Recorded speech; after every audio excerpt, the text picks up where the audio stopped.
Good afternoon. This is Williams Vintage Cycle in Xenia, Ohio. Got another classic for you. Today I got a 1978 Suzuki GS750E. So I'm walking around it here, show you the bike. Start it up, run it, ride it a little bit, tell you what we've done to it.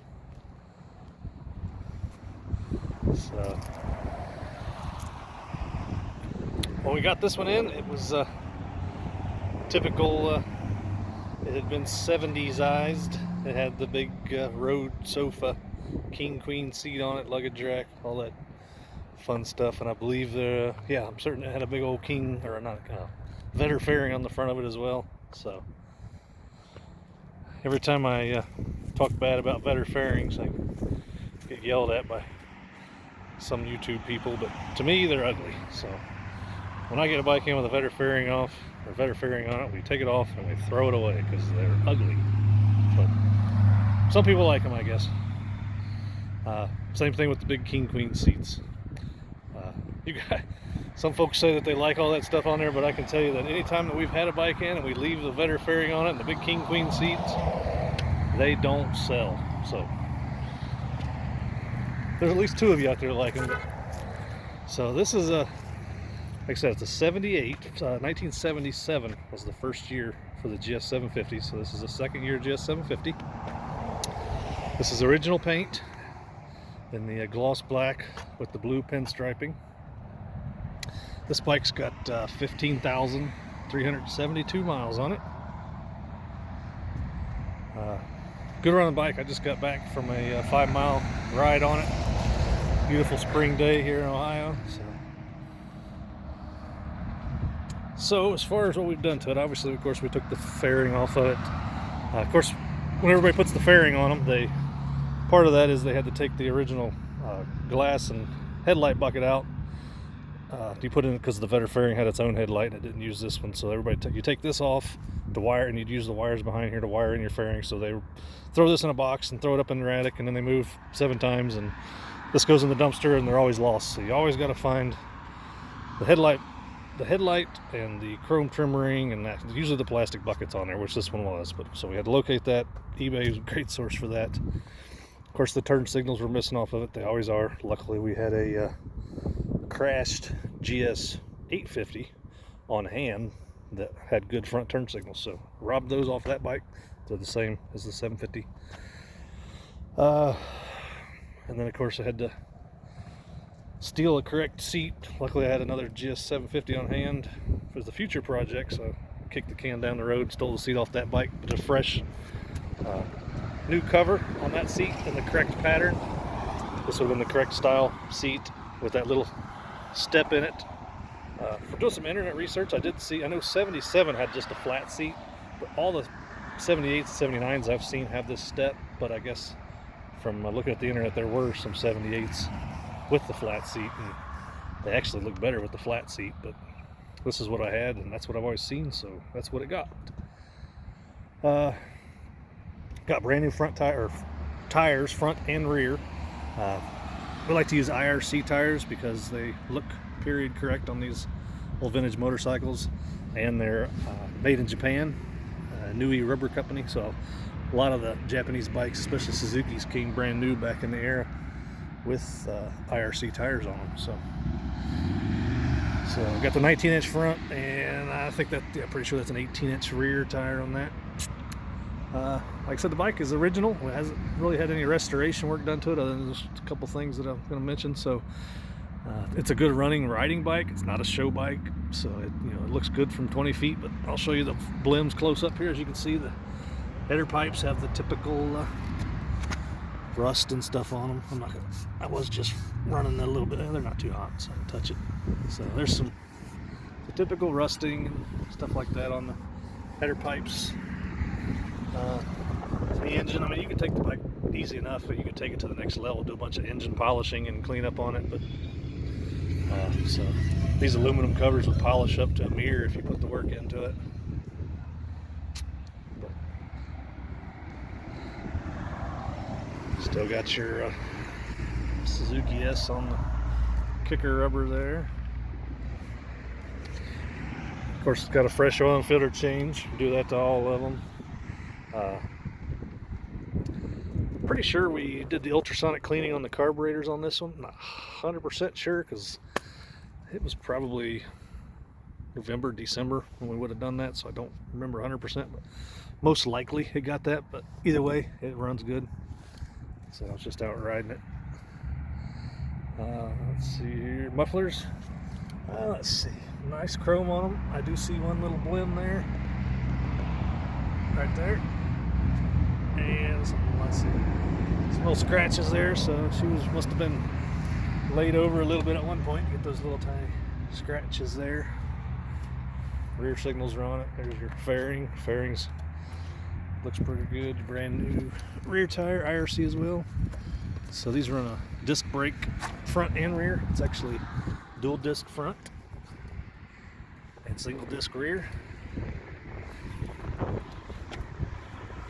And they use on the GS bikes, they started going to these star shaped aluminum mag wheels. So a lot of people did that as upgrades on the early and mid 70s bikes. So Suzuki just started doing it factory on these. So let's see, this muffler. This one looks pretty good. Don't see any problems there. There's your sticker. You could probably get a reproduction of that sticker, I bet, to replace that one since it's got some tears in it. Petcock is working. That's an original Suzuki petcock, and it is working. We got it on reserve right now. We usually only keep about a couple of gallons of fuel in them. So, and on these vintage bikes, we only use ethanol-free fuel. Try to avoid that ethanol stuff because it's just not good on all the rubber bits in the carburetors and stuff. So it doesn't store very well. So we use that non-ethanol stuff. Costs a little bit more, but it's worth it. So let's see, what else have we done here? I think these are new mirrors that we just put on it. They are real similar to the original style, but these are I think they're Bike Master brand, if I can remember correctly, that we put on ours. We had to put a new one of these on because one of the reflectors was busted off, and these reflectors, a lot of bikes, they just screw in. Well, on this, they're glued on. They're glued into here. And we couldn't come up with one to replace it with, so found one of the, had to put this whole thing on there, which means, of course, sliding the forks out and putting this on because it goes around the fork. So that came off of eBay. Luckily I found one of those. We just try to make them not necessarily restored or anything like that, but just, you know, correct and has all its right pieces on it as much as possible. So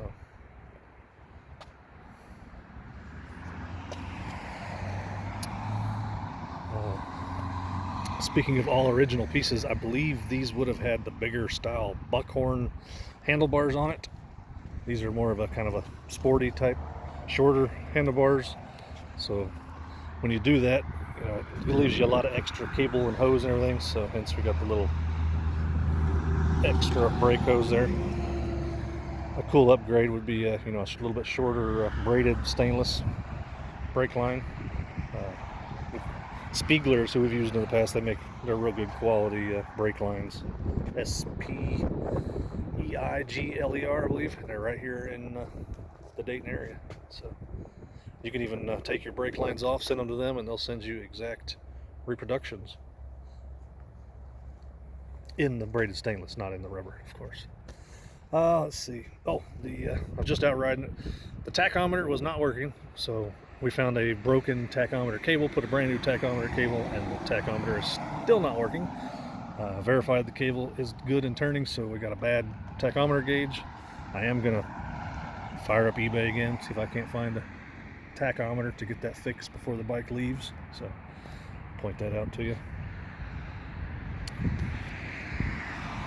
Let's see here. Let's open up the gas tank and then look under the seat first. Let's see what.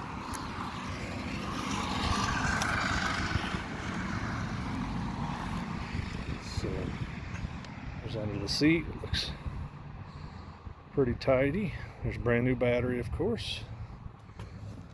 And this is where your toolkit would go. And it's even in there. Look at that toolkit. Awesome.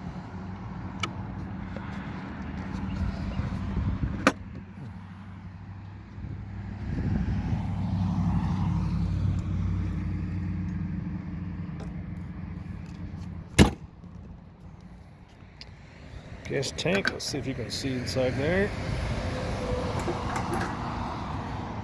Nice clean metal. So good looking gas tank.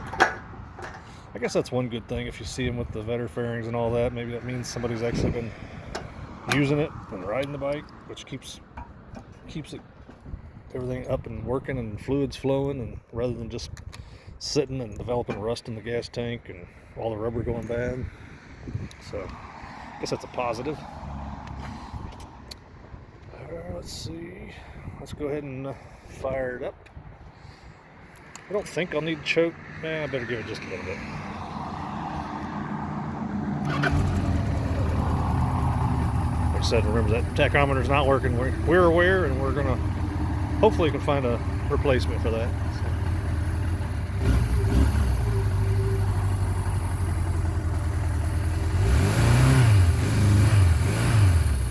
She cooled off. It's probably been an hour since I rode it, so we'll let it sit here and idle for a minute, warm back up. But I think it's a good looking bike. Suzuki is probably my personal favorite brand, Japanese, and black is my favorite color, so I'm real tempted to hang on to this one and add it to my personal collection, but I don't need any more. I got so many already. It's getting tough to keep them all ridden enough. So I'm going to try not to add any more extra bikes to my personal collection this year. Don't know if that'll happen for sure or not.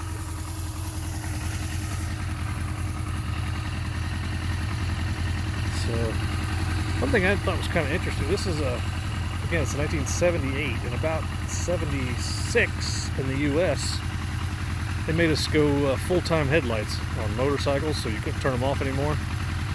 I don't know if this has been replaced or what, but this one still has the on-off switch. This is 2 years after that, so you can still turn the headlight off on this one.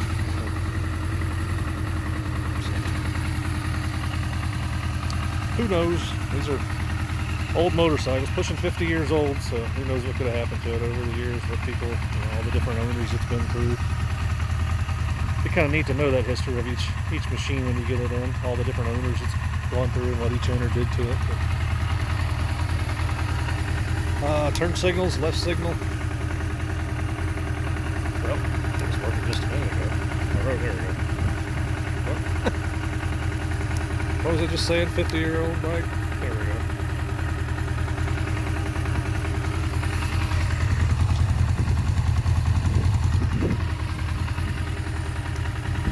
Almost 50, 47 I guess.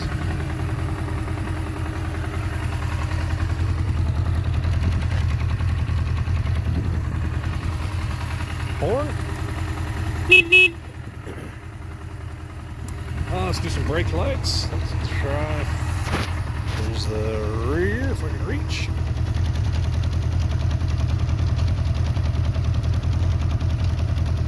And let's see if I can show you the front here if I can.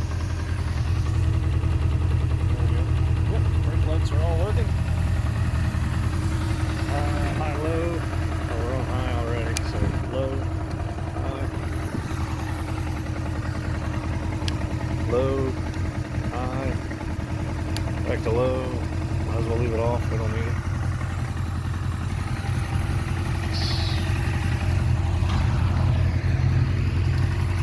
Alright. Yeah. Sounds good. It's warming up nice. Alright, let me shut this down here for just a second, rearrange the bike and the camera, and then I'll put it down through the yard here so you can see it go through the gears a little bit. So, right back. Alright, all set. I won't be able to go real fast because grass is just a little damp and it's spring, so it'll be slippery. But I'll try to at least get it up to a gear or two. Here we go.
really soft. So